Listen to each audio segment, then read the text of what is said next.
Olá pessoal, tudo bem? Eu sou a Carmen do blog Que Vi do Mundo e neste vídeo eu venho contar pra vocês que eu vou participar, estou participando já, comecei a participar, aliás, de um novo desafio que é o grande culto, desafio do grande culto dos booktubers, acho que é isso, né? Inventaram um nome grande demais, não dou conta.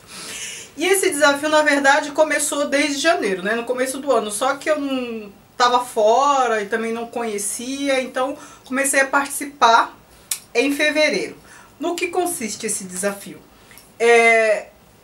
Por mês, 2 booktubers vão lançar um desafio, sugerir um tipo de leitura, né? Participam desse desafio não só booktubers, mas quem quiser participar.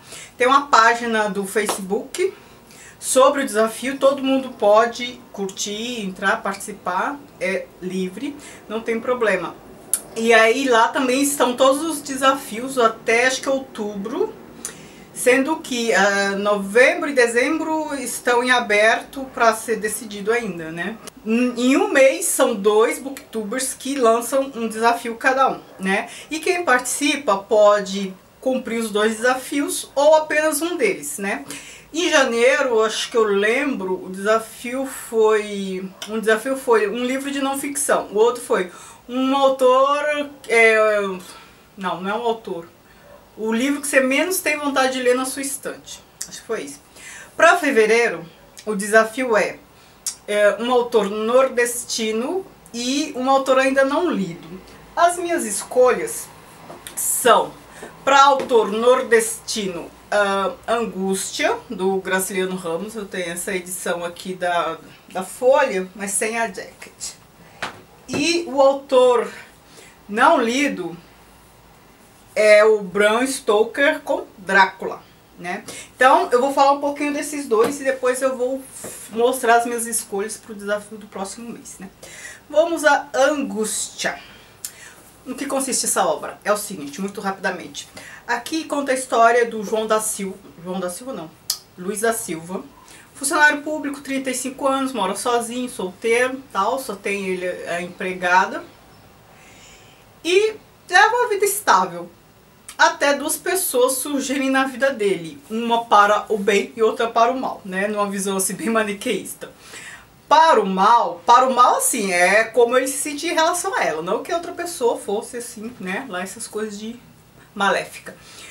É um tal de Julião Tavares, que era um indivíduo que odiava por quê? Né?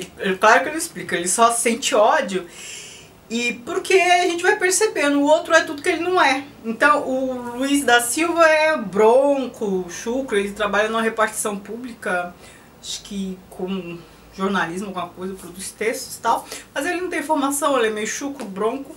Esse tal Julião Tavares, ele tem uma posição econômica melhor, ele é daquele tipo que sempre tem uma opinião sobre as coisas, sempre tem uma fala aparentemente equilibrada em relação às coisas, não é acometido por destemperos e tal, né? Me parece eu ser aquele tipo assim, sabe, que tem uma cultura de almanaque e se sai bem assim, em todas as situações. E o Luiz da Silva odeia esse cara. Sabe aquele tipo de ódio que você tem pela pessoa? A pessoa não te fez nada, mas você odeia porque ela é tudo que você não é? Então, ele sente esse ódio. A outra pessoa que surgiu na vida dele para o bem é a Marina, que é uma vizinha que se mudou. É uma moça toda espevitada, assim, exuberante, cabelo vermelho e tudo mais. Ele começa a se interessar por essa moça. E os dois, né, começa a se enroscar e ele doido pra deitar a mão nela, tal, até que viu que pra conseguir o que ele queria teria que casar. E assim, o que ele sente por ela mesmo, acho que é mais desejo, acho que ele não chega a ser apaixonado por ela, não tive essa percepção. E aí eles começam os preparativos do casamento, porque ele tem pressa, né? Só que atravessa o caminho dele, né, entre ele e Marina, esse tal de Julião, que começa a se interessar pela Marina. E aí a história, né? Agora imagine o que acontece, né? Se ele já odiava o cara antes, acontece isso, aí a coisa degringola de vez. Aí a narrativa é toda em monólogo interior, né? O Graciliano Ramos faz isso muito bem, né? Quem leu Vidas Secas sabe que ele é mestre nisso, né? Faz com excelência. A narrativa é toda em monólogo interior, né? Quem narra é o Luiz da Silva. E quando chega nessa parte da história, que o Julião atravessa a vida dele, a história dele com a Marina, a narrativa muda um pouco. Ela começa a ficar um pouco mais arrastada. Porque a gente, como é monólogo interior, a gente sabe o que o Luiz da Silva está sentindo e está pensando. Só que aquilo vai se arrastando. A gente sabe o que vai acontecer, né? O leitor sabe qual vai ser o desfecho dessa história toda, porque a gente tem acesso ao que ele pensa. Só que vai arrastando, a coisa vai sendo... E aí começam uns enxertos na história, né? Ele começa a tratar de uma coisa, depois faz uma digressão, né? Uma narrativa meio diacrônica, faz uma digressão, depois volta e arrasta. E o que tá para acontecer não acontece. E ele sofre, o leitor sofre junto. E qual é o título do livro? Angústia. E essa angústia é dele, mas é transportada, é transferida pra gente, né? E depois, mais pro momento final, a angústia passa a ser um delírio, né? E aí a narrativa é toda assim, delirante, né? E a gente, é um tipo de livro que eu gostei mais depois que terminei do que durante o processo de leitura, exatamente por isso, porque a gente sofre junto, né? A angústia é passada pra gente, a gente fica com uma aflição por terminar que não aguenta, né? Ele arrasta-se, e é claro que isso foi proposital, né? Faz isso, só consegue fazer isso quem escreve muito bem, quem entende muito bem do assunto, né? E o Graciliano Ramos entende, né? Porque isso é um recurso de poesia, você transformar forma em conteúdo. Para fazer isso não é qualquer um que sabe fazer, sabe? Mas ele fez muito bem. Mas eu gostei mais da obra depois que terminou, né? Porque eu parei de sofrer. Então tá. A outra opção é o Drácula, né? Que é uma história conhecidíssima, mas só uma linha assim, 2 linhas para resumir. É um tal de... eu tô tentando ver o nome dele, não lembro, mas o rapaz, acho que ele é tipo uma espécie de corretor de seguros, e aí ele vendeu o imóvel para esse tal de Conde Drácula. Ele vai até a cidade dele, na Transilvânia, e aí quando ele chega, os locais, né, quando ficam sabendo que ele vai pra lá, já ficam assustados e tal. Aí a moça deu sei lá, de hospedaria, nem sei. A moça deu um crucifixo pra ele, e ele, né, sentindo aquele clima. E ele se hospeda lá no castelo desse Conde Drácula, que tá sozinho. Aí ele começa a perceber um clima meio estranho, umas figuras sinistras, uma voz cavernosa. E aí depois ele começa a perceber que ele tá trancado no castelo, ele começa a ver coisas muito estranhas, o Drácula subindo pelas paredes, não quero dar essa conotação, é andando pelas paredes, né, no sentido literal, não figurado. E várias coisas assim. E aí a história é contada por meio de documentos. É muito interessante isso, porque ele faz diários e com notas taquigráficas. Então ele faz diários, ele troca cartas com a namorada dele, que ficou, acho que, em Londres. E toda a história é contada por meio dessas notas taquigráficas do diário, as cartas trocadas, notícias de jornal, porque depois, né, quando a história avança, a gente acaba tendo, surgem notícias de pessoas que foram atacadas e zumbis, aquelas coisas todas. Então notícias de jornal e o que mais? Tem mais alguma coisa. Mas é basicamente isso. São vários documentos contando a história. Isso torna a narrativa bem diferente, bem interessante, né? A gente, então, assim, quem narra? No momento é o cara que vai lá, né? A vítima do Drácula. A primeira vítima. Vítima sim, porque ficou preso lá. Depois a gente tem acesso aos pensamentos também por meio da carta da namorada dele. Depois os amigos e namorados. Depois o caçador de vampiros, né? O doutor. Enfim. A história eu nem vou resumir muito, porque todo mundo já conhece. Porque eu estou mais interessada em falar de outro aspecto, e se eu for resumir a história, isso aqui vai ficar muito longo. Porque É uma obra que a gente conhece por filme, por novela, por desenho animado. Eu vi um desenho animado sobre o Drácula quando eu era criança, né? Então a gente acaba conhecendo muito. E é por isso que a gente acaba não tendo muito impacto, não sendo muito impactada com essa história. Eu fiquei imaginando que se eu não conhecesse nada a respeito dela, eu ia sentir muito medo lendo, né? As coisas que aconteciam naquele castelo e tal, né? Mas como a gente já conhece bem, né? A gente sabe tudo que vai acontecer, o antídoto pro vampiro e tudo mais, aí acaba não sendo muito impactante. O que eu quero falar? Eu quero falar a respeito do momento histórico aqui, né? Claro, sempre, vocês sabem que eu gosto de momento histórico. A gente está falando da Inglaterra do século XIX. A gente está falando de um período vitoriano, a Rainha Vitória, aquela senhora moralista ao extremo, né? Ficou viúva e ficou usando luto por não sei quantas décadas. E neste momento, século XIX, a Inglaterra ela vivia um clima de desenvolvimento econômico, né? Aí o país estava colhendo os frutos da Revolução Industrial. Então, assim, era uma época de muito desenvolvimento econômico. E a gente sabe que cada momento extremo, né, um desenvolvimento assim sem precedentes, traz consigo o seu polo, né? O outro polo, o polo oposto. Então, assim, sempre onde há muita riqueza, há muita pobreza, né? Então, assim, a custa de que essa riqueza foi construída? A custa da exploração do trabalho, né? Eu tô falando um discurso meio marxista, né? Mas é a realidade. Então, havia muita pobreza, crianças trabalhavam, né?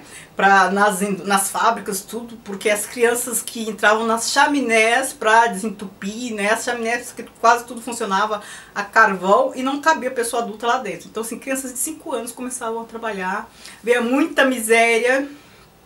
Aliás, é este o universo tratado por Charles Dickens, né? Ele trata desse universo, crianças trabalhando, miséria na Inglaterra no século XIX. Só que o Dickens é assunto para outro vídeo. E então, esse é um aspecto da Inglaterra naquele momento. O outro aspecto era uma época de muito moralismo. Muito moralismo. E a gente, como eu acabei de falar, cada situação extrema traz em seu bojo o seu duplo, o seu oposto. Então, e também, como decorrência da miséria e do excesso de moralismo, houve um aumento de prostituição, né? Prostituição, e aí foi nesse ambiente que surgiu o Jack o Estripador, né? Com a história real de um cara que matava prostitutas, né? Havia muita pobreza e também até, pensem, um ambiente de muita moralidade. Havia também muitas prostituição de homossexuais, só que essa era mais velada, né? Claro. Então é esse ambiente que a gente tem, né, nesse momento aqui. E a gente está falando da Inglaterra, né, um país muito frio. Vocês sabem, eu estive em Londres há uns 2 anos. No inverno, este lugar anoitece, tudo fica escuro em Londres, pelo menos, na Inglaterra de modo geral, naquela região, às 3h30 da tarde já está um breu. E o dia amanhece só depois das 8, então assim, até as 8 horas está claro. Agora pensem, quantas horas de escuridão? Pensem no imaginário dessas pessoas. É claro que um ambiente tão escuro assim por tanto tempo, com fog Londres, as pessoas vão ver coisas. Qualquer vulto é lobisomem, qualquer vulto é vampiro. Vocês já ouviram falar em histórias assim numa cidade litorânea, por exemplo? Claro que não. São ambientes assim que suscitam esse tipo de lenda, né? Então, um ambiente propício para Drácula. Não surgiria um Drácula aqui no Brasil, por exemplo, no continente africano, né? E aí já havia a lenda, né? Uma lenda, a história a respeito desse conde de Drácula que existia. Claro que aí fantasiaram muito em cima. E aí o autor, o Bram Stoker, criou essa história neste contexto todo, né? A gente está falando de um contexto e também que, por conta da miséria e de toda a situação da Revolução Industrial e tudo mais, também teve predominância, uma compulsão assim por drogas alucinógenas, como ópio, né? Era esse ambiente, Jack Estripador, esse ambiente. E histórias de vampiro, detetivescas, né, que a gente tá falando nesse período aqui também. Sherlock Holmes, né? É um ambiente propício para esse tipo de coisa, porque assim, se surgem criaturas estranhas, também surgem quem vai combatê-las, né? Situações estranhas, como Jack Stripador e tal, aí surge o antídoto, né? A profilaxia à situação estranha, né? Então é esse o contexto. Por que eu tô falando disso? Para explicar o surgimento dessa história aqui. E uma outra questão, a questão da moralidade. Quem lê Drácula com mais atenção, não foi o meu caso, eu não fiz essa leitura focada nisso, mas eu percebi aqui em várias passagens toda uma ambiguidade relacionada à sexualidade. A namorada desse cara que foi lá no corretor de imóveis, ela tem características assim bem masculinizadas, assim, comuns em homens, não que ela fosse homossexual ou nada. E o namorado dela, fica lá preso, ele tem algumas características assim que são mais comuns em mulheres. E tem algumas passagens que fica tudo muito ambíguo assim, sabe? Então, tanto moralismo suscita, né, essas coisas.